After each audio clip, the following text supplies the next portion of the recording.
Now I'm in a bit of a tough spot following the rays of sunshine that Jim's illuminated on us all. Been debating what I kind of bring up, but about the only things, there is more countries in the world than the US and China. I'll let you know that. Anyway, I disagree with some of Jim's. Jim's got very, very valid points, but I disagree with some. China, I cannot see China completely locking up IP on this. Anyway, just different views of thought, but there is more countries than the US and China. Outside the US and many in the US kind of, I wouldn't say given up hope, but they realize the tough slog against the NRC, the system. We outside the US hope to get this started and then come rushing to you with open arms afterwards to join in, and we think it'll happen. I'm going to talk, as usual, Dave will handle the history and Dave will handle the tech and everything else. I always have to kind of pick and choose things. I have started a new company with a lot of great help. Some in the room, Simon Irish today, and many other helpers. John is an advisor with us. But I'll give you a little basics, a little of this, a little of that. Of course, molten salt reactors, that's what brings us technologists to this. It's not really thorium versus uranium, and these reactors don't say thorium is safer than uranium. One reactor may be safer than another type of reactor. Molten salt reactors burn thorium, they burn uranium, they burn whatever. So in general, molten salt reactors are thorium, uranium, or plutonium, other dissolved in a carrier salt like Fly, enriched lithium beryllium fluoride, but there's a lot of other choices. This is a fluid fuel. That's really what sets these apart. And it's also the coolant, and that transfers it to a secondary clean coolant salt. From there, you can do whatever you like, because these are nice high-temperature systems, 700-degree outlet with the materials we're used to working with, and that couples well with all kinds of Brayton's, Rankine cycles, et cetera, and very high thermal efficiencies.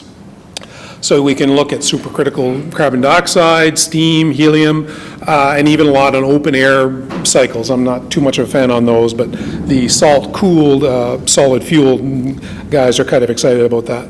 And typically graphite moderated. Now, what often is called the textbook design is the 1970s graphite, single fluid graphite moderated molten salt breeder reactor. So at their heart, they're as simple as basically a tank with graphite inside, coolant channels for the molten salt fuel and coolant to flow through. Then you give up your heat, and then from there it's, well, you could use it as industrial heat, or this is from the Gen 4 program. They were quite excited about gas Braytons. Believe me, when you learn enough, you kind of come back to steam. Steam's kind of works. And this is a breeder design. I'll get back to this breeder versus burner later. But most of you know a lot of this. But this is the textbook, so we're looking at variations from this. Advantages of all molten salt reactors, and I could do a 2-hour talk on all these issues. It's safety. They have inherent and passive safety features. Passive decay heat removal, that's the big thing when dealing with reactors, is continually getting rid of that heat after you shut them down. They're pretty easy to shut down. And they're such in a simple way that they're understandable to the public. And it really is hard for us to imagine, besides meteor strike, et cetera, something from the outside basically ripping your whole plant apart. It's really hard for us to imagine the case of pump failures, pipe bursts. None of this does too much to these molten salt reactors. Reduced capital costs. They're low pressure systems, very high thermal efficiency, and just far superior coolants. You have smaller pumps, smaller heat exchangers, just every way we look at them. But we don't have, it takes a lot of money to do detailed cost and engineering cost studies. These haven't really been done since the 70s, and they look great back then, but it's going to take money to really prove that case for us. Their long-lived waste profile, and again, I'll get back to this burner versus breeder. Bottom line is, it's really transuranics, plutonium and americium, all these things above uranium that any reactor makes. That's really what you want to limit, because they have that 10, 20, 30,000 year half-life. And if you can get rid of those, which solid fuel like fast breeders, they can recycle all that, that's really what you want, okay? And any type of molten salt reactor can do that as well. And they're an ideal system for consuming existing transuranic waste as startup fuel, as makeup fuel, et cetera. And then their resource sustainability and low fuel cycle costs. They're known as these thorium breeders, but molten salt reactors can be run a lot of different ways. And even the burner designs, which do require some low enriched uranium, they're extremely efficient, and there's just really no resource issue.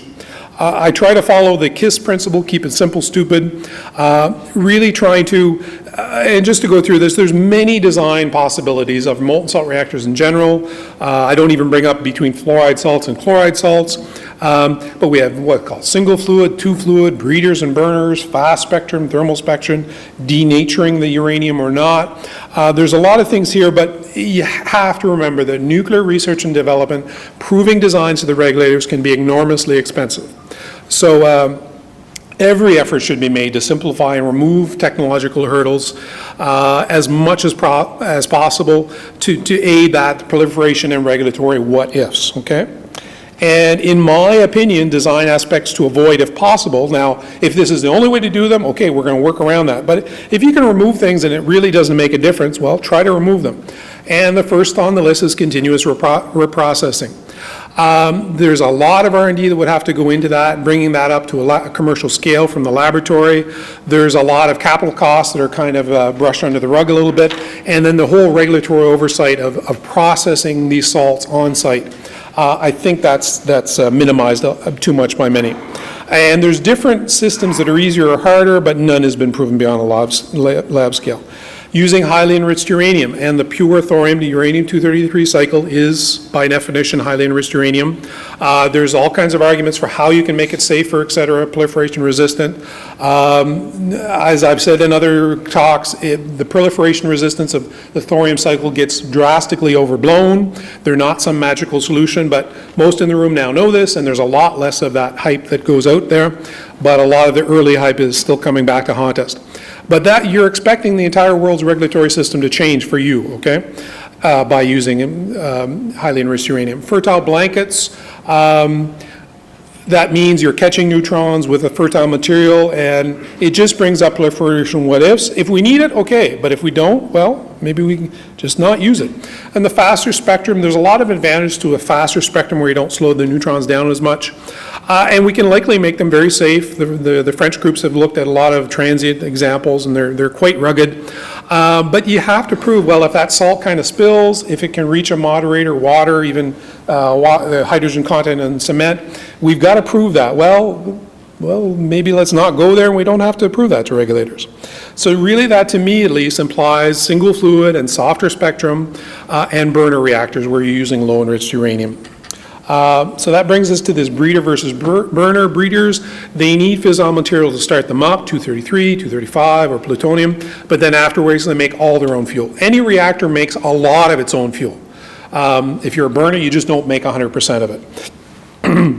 And with molten salt reactors is traditionally the thorium-233. But that requires processing the salt to continuously remove fission products because you're trying to be conservative with every last little neutron. And that was deemed a huge priority in the 1950s and 60s because they were convinced that, oh, there's very little uranium in the world. It took us forever to find enough to make the first few atomic weapons. We'll build these light water reactors for a little while, but by 1980, oh, it's got to be all breeders. And we know that's not the case. The more we look for uranium, the more we find it. We want to, of course, be much more efficient with it. A burner, which is also called a converter design, means you do need a little bit of annual fissile makeup. But it means you can skip fuel processing, a lot less R&D needed, and then core design, everything gets simplified because you're not basing every choice on saving every last neutron.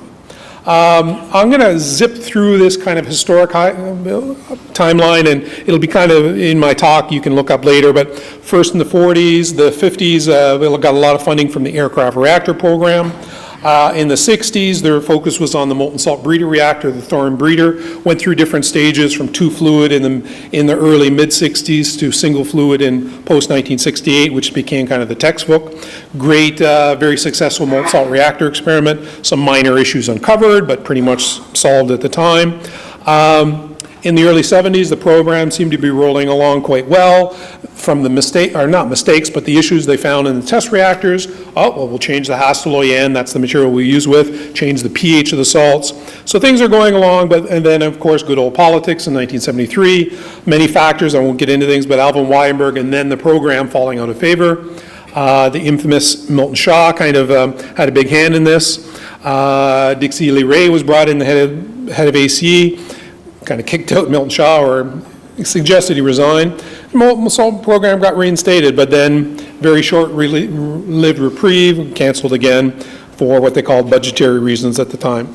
Modest funding in the late 70s to examine highly proliferation-resistant forms of molten salt reactors, and that gave the surprisingly attractive result of what's called the denatured molten salt reactor, which we'll talk a lot more of. And post-1980, best way to get a grant refused from the DOE is mention anything about molten salt reactors. And it was a pretty bitter word at Oak Ridge because they spent such great effort on that. The world timeline, it's not surprising that when the inventors, the U.S. inventors of MSRs canceled, a lot of the world efforts got canceled at the same time. And it wasn't really realized by a lot of us, but over the decades it's been revealed how wide and deep the interest was in molten salt reactor technology around the world. We all along knew France kind of had a counter program in France developing molten salt reactors at the same time. But it was really only in the 90s we started to discover how much was done in Russia, because of course this was back in the Cold War. They looked at a lot of different designs, a lot of great work on metals, and both China and India both had very strong programs. So summary of current world events, the funded U.S. efforts, what the DOE is, and that's another kind of issue with what Jim was saying, the DOE and the people at Berkeley, MIT and that, they're not really cooperating with China on thorium molten salt fueled reactors. It's more on uranium fueled, solid fuels, but cooled molten salt reactors. So the China is looking into both efforts. There's of course a huge amount of overlap between the two technologies.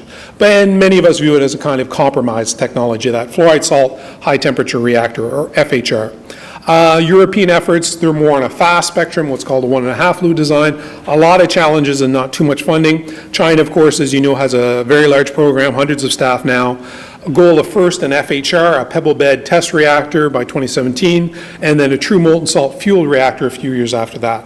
And if you read between the lines, it's advertised as the thorium, but it's pretty clear to me they're looking at converter designs as well. And then India was actually quite involved in the 1970s, and I wasn't really that aware of. And there was a recent conference I attended in Mumbai in India.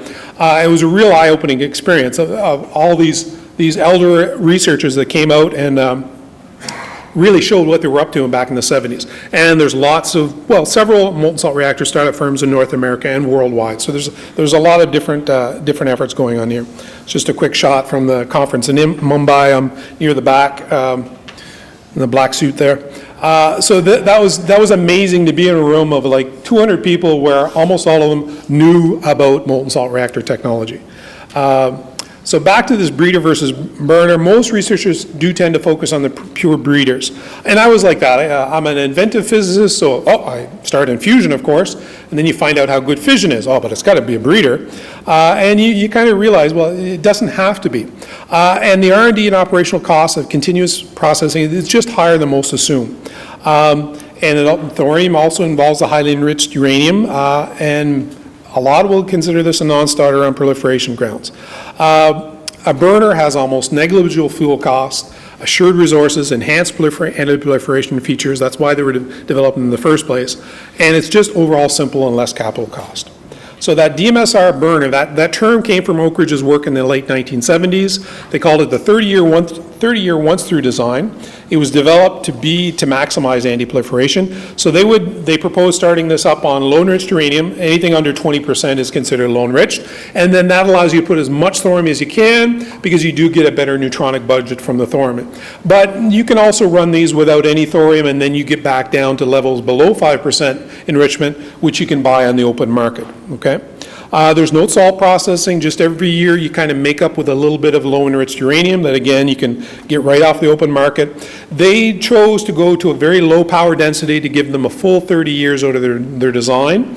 And I think we should go in different directions now. That only needed about 1/6 the uranium light water reactors, much, much, much better. That gives a fuel cost of only about 1/10 of a cent a kilowatt hour. So please don't tell me that the pure thorium cycle is somehow going to be cheaper when you have to pay for the processing.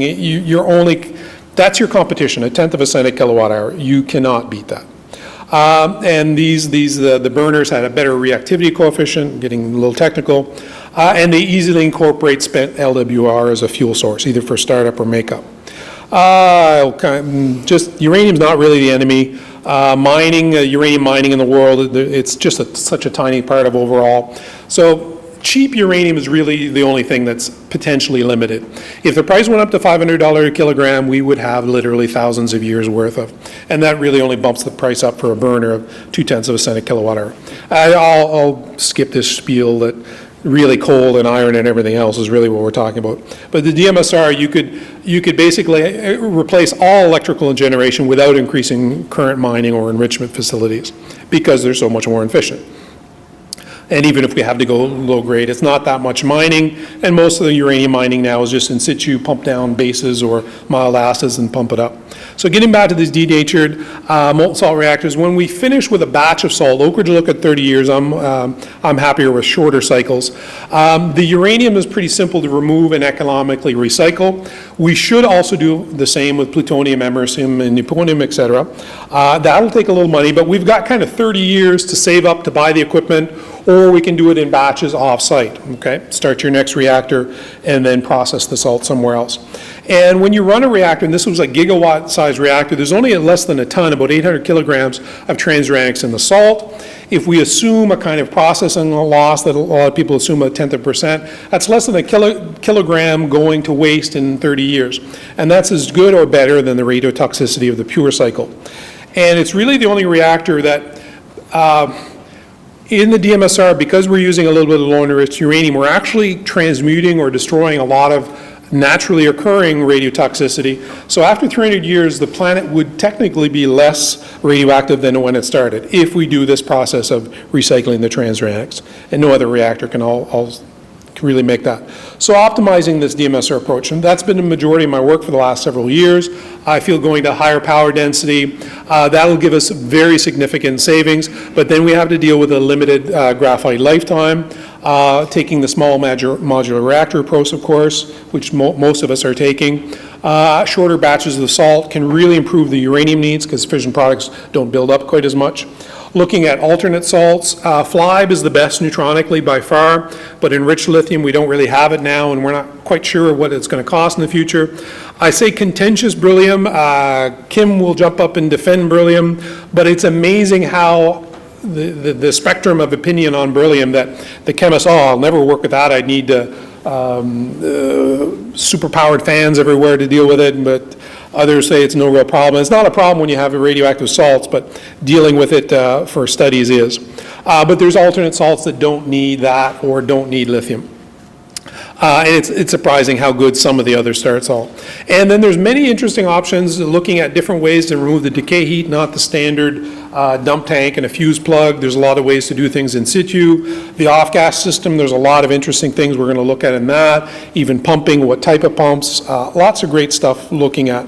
And also borrowing innovation from other fields, and that's where I get into what our company is offering here. So new Oak Ridge work, as Jim mentioned, the DOE is really focused on FHR, solid fuel molten salt cooled. There is safety advantages of that, potentially lower cost, but not by all that much compared to light water reactors, and it's really far short of true molten salt reactor, salt-fueled potential.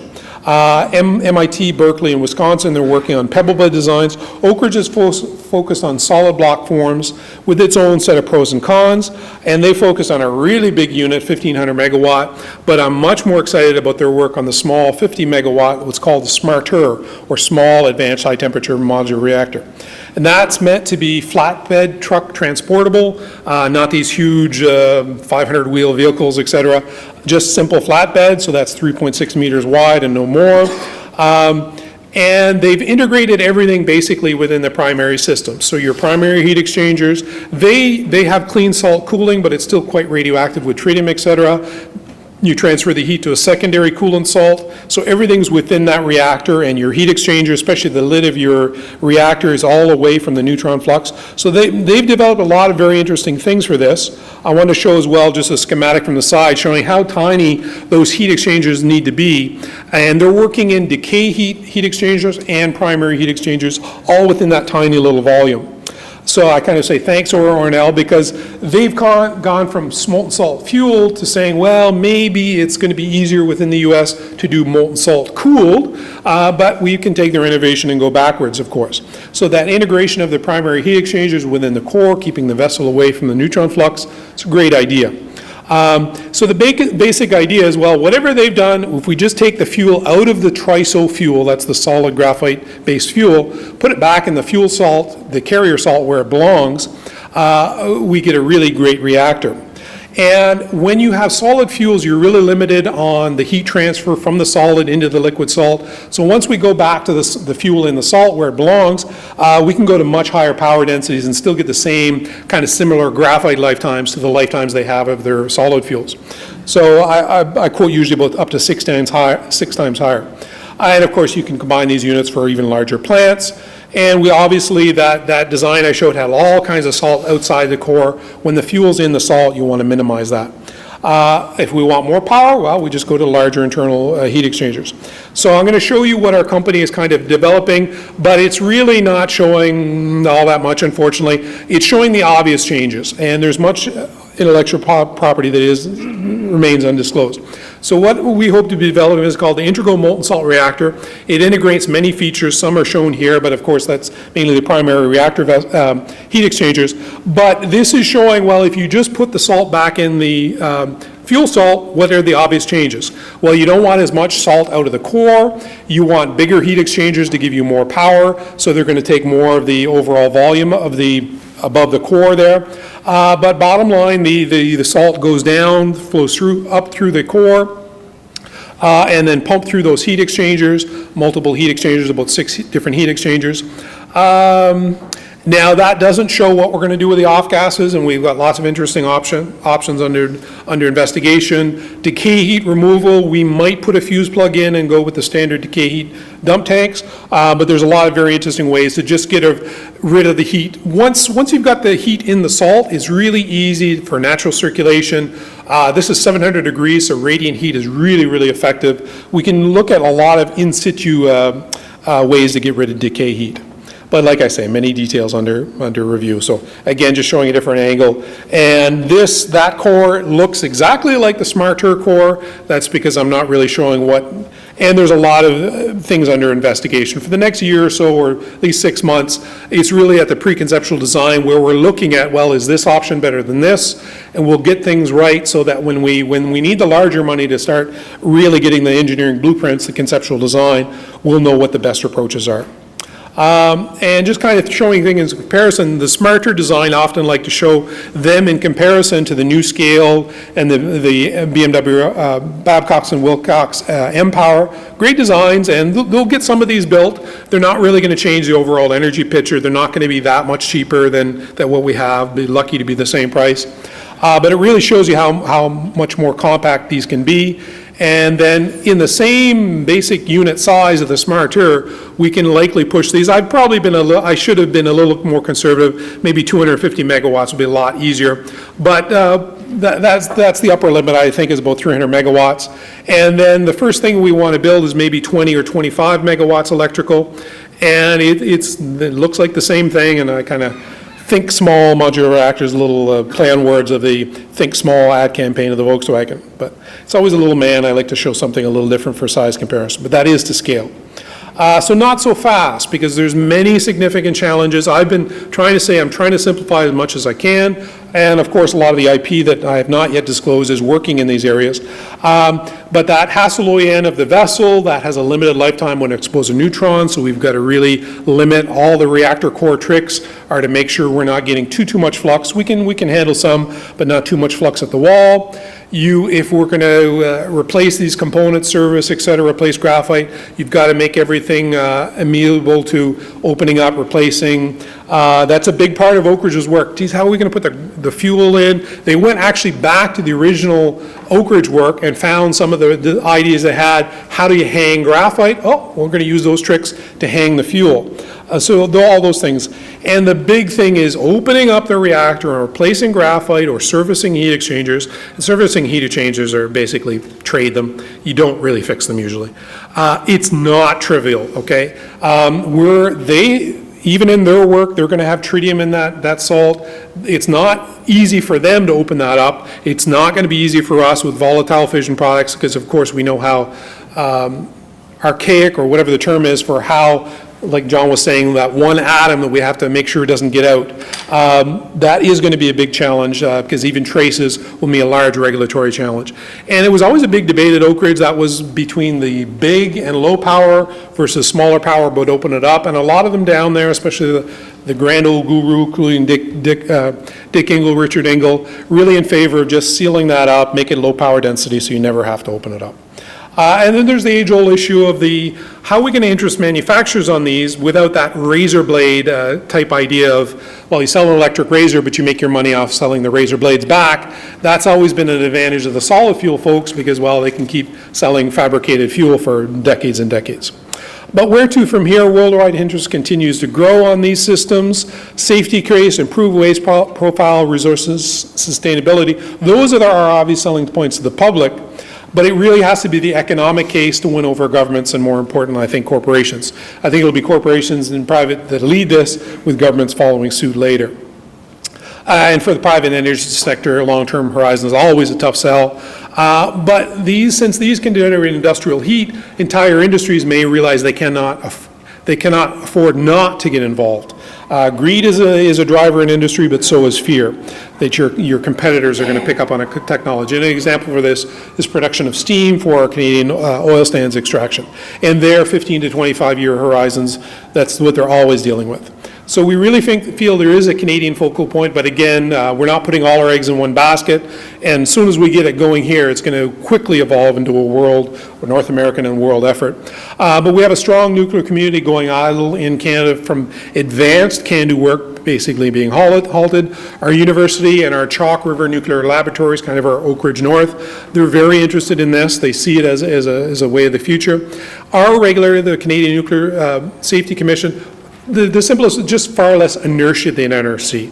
And they're very open to evaluating small reactor designs. They would hate me to ever use the word promote, but they are very open to mPower and NuScale, et cetera, building their first in Canada because we really believe in these small modular reactors. And oil sand developers could kind of fund development here with a pocket change almost. And in their vested interest, well, when available, affordable oil. Peak oil will always have oil in the ground, but at some point, we just can't afford $500 a barrel. So it gives them, it hedges their bet for the future. So introducing, I really haven't talked too much about the new corporation, the company yet, Terrestrial Energy Incorporated. Very quickly, Terrestrial Energy comes from a name of a nice book on nuclear power, and made the point there's only two types of energy on the planet: solar, because fossil fuel is solar, it's stored solar energy, and terrestrial, which is geothermal, which is nuclear, and nuclear energy, okay? So this is Terrestrial Energy Incorporated, founded just back in December 2012, but kind of under development for many months before that. A diverse group of, with financial, entrepreneurial expertise, including oil sands insiders, all drawn to the potential of molten salt reactors. So my job over the next 6 to 12 months, with the help of Gather Town consulting contractors, is to further refine and consolidate the design for the most CapEx and R&D efficient DMSR available, which we feel is the patent pending integral molten salt reactor. And there's a lot that's not yet revealed. So that's your preconceptual design phase. Their job is to attract the modest investment to do that and start getting these industrial partners needed to get the conceptual blueprint stage, followed by the much more challenging stage of funding for a demonstration reactor. But as IP and patents are disclosed, I hope to make their job in that a lot easier. And I think the future is bright. And again, this has to be viewed as a worldwide effort. China will be developing different types of molten salt reactors. They've got enough energy problems to deal with themselves. They would like to get off coal. I'm not too worried of China somehow dominating the IP field overall. There's just too many ways to do these, and China is taking the slow and deliberate route. Let's just say we can be faster than Chinese, okay? So yes, I'll take Jim's warning to heart to be concerned about them, but please don't just stick your head in the sand and give up and think China's going to take this all over. They're not. So thank you for your attention.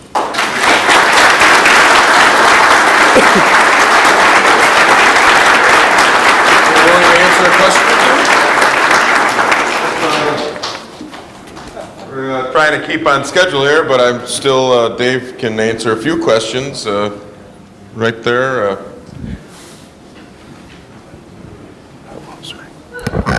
I think it's fair to say that accepted wisdom has been that the timescales associated with nuclear development preclude private financing.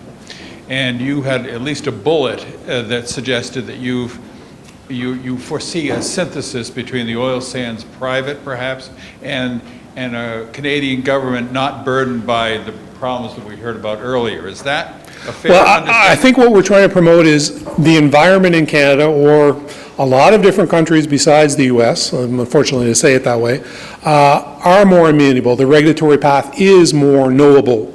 And to push these quite far along, you do not need much money.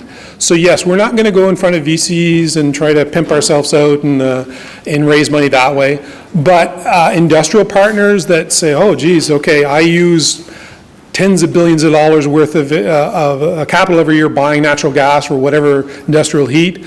It's just such a pittance for them to at least support this in the shorter term. And once we get our case, like really here's our complete engineering blueprint and study, our cost estimates, I think by then it speaks for itself, and cheapness rules the day. Like, Timescale for that is? we're aiming for 8 years to have a demonstration start up. I know in the nuclear industry that's way too fast. But our regulatory system in Canada is set up for a 6-year cycle for small modular reactors. There's just so much difference. The solid fuels, when you have a solid fuel, like any little tiny change they make might cause a vibration issue somewhere else. Yes, you do need to test things over and over and over, but these liquid salts, it's a tank with liquid in it, they're just so physically simple in that sense that we think we can get a demonstration reactor. And once that's up and running and proving our case, the sky's the limit from there. Kevin, no. Kevin? So I'm curious, how far down did you get the CapEx before you start getting a revenue stream? Sorry? How much capital expenditure do you have to go through before you start getting money coming in? Good question. It depends. If we're developing, we're not going to build these all ourselves. We're going to be basically the design unit. We're going to have some of the expertise, the IP, et cetera, but we're going to bring in heat exchanger manufacturers. We're going to bring in the pump manufacturers. If we convince them, hey, this is something I could be selling thousands of units of, you can often leverage that to be okay. Yeah, we'll build the pumps for your demonstration reactor, free of charge. Just make sure we're on the consortium when it gets built. So all those things can really leverage a lot of funding. You have to be realistic that you are talking hundreds of millions. Your first reactor of anything new, even something like there's a rule of thumb $1 billion for test reactors in the States, but those are very specialized items that are trying to have neutron beams and all these different things. We just want to make this simple. We might not even make electricity out of it if we can build it somewhere that wants the industrial heat. But yeah, you're probably talking in the orders of hundreds of millions, but I would not say billions, because we're going to leverage a lot of the consortium work, and they're simple, especially when we're building them not too small, not too big to start. Mr. Hatch. With anti-proliferation being such a big benefit of the DMSR, what is it about the denatured approach that makes it have that benefit? Yeah, well, denatured by definition just means that there's enough U-238 in the salt at all time that if anyone could go and take the uranium out, and it's a little easier to take uranium out than anything else, that you can't use it for a weapon. If you have enrichment facilities, you could further enrich it, but then why bother? You're just going to use natural uranium. And the other thing, people say, oh, well, if you got uranium-238, you're going to be making plutonium. But that plutonium stays in the salt, and it very quickly just goes way up the chain. So for weapons, you need almost pure plutonium-239. 240, and especially 242, all these spontaneous fissions, it just becomes almost impossible. And it's a lot harder to remove plutonium from the salt. So after a year or two, the plutonium in that is just totally worthless, because it really gets stuck at plutonium-242, which is the worst one. So that's why they got some money to look at this, because it seemed a better approach. You can make the pure cycle proliferation resistant. There's tricks. Well, we could dump in 238. But just a lot of the experts that know this stuff, they don't go on blogs. They don't talk about this online. And maybe they're just have blinders on, but to them, 233 or protactinium, No, you don't do that kind of stuff, so. If that was the only way, then we work for it. But I think there's enough other advantages of this approach that we might as well take the anti-proliferation benefits along with it. All right, well, we'll take, One more question. yeah, one more question because we really got to stay on track here, folks. I'll let you. It's on it. Hi. One thing that worries me about the whole, these thorium reactors is apparently you're using graphite as a moderator, and that's the thing that killed Chernobyl, because they had graphite moderated. Mind you, it was solid fuel, I suppose. So what do you think about the chances of the graphite burning? Yeah. Well, I wouldn't say Chernobyl had really anything to do with graphite. It was a bad design, stolen before the Americans fixed the problem. It was a reactivity issue. It's light water cooled, graphite moderated. So graphite didn't really have much to do with the explosion there. You have almost no driving forces, and we don't have water running through these. We don't have anything that produces hydrogen. So yes, if a meteor struck this and ripped the whole plant apart, you might have to worry about the graphite burning later. But graphite is remarkably hard to get it burning. The only reason it burned in Chernobyl was it had like 1200 Celsius molten uranium keeping that graphite so hot. Yeah. Okay? So, yeah, the what-ifs at some point, the Godzilla attack, you have to throw your head, okay, yeah, a little bit of radiation could get out, but it really gets hard for us to imagine any possible way for radiation to spread to the public in these. Thank you, David. Thank you so much. Appreciate it.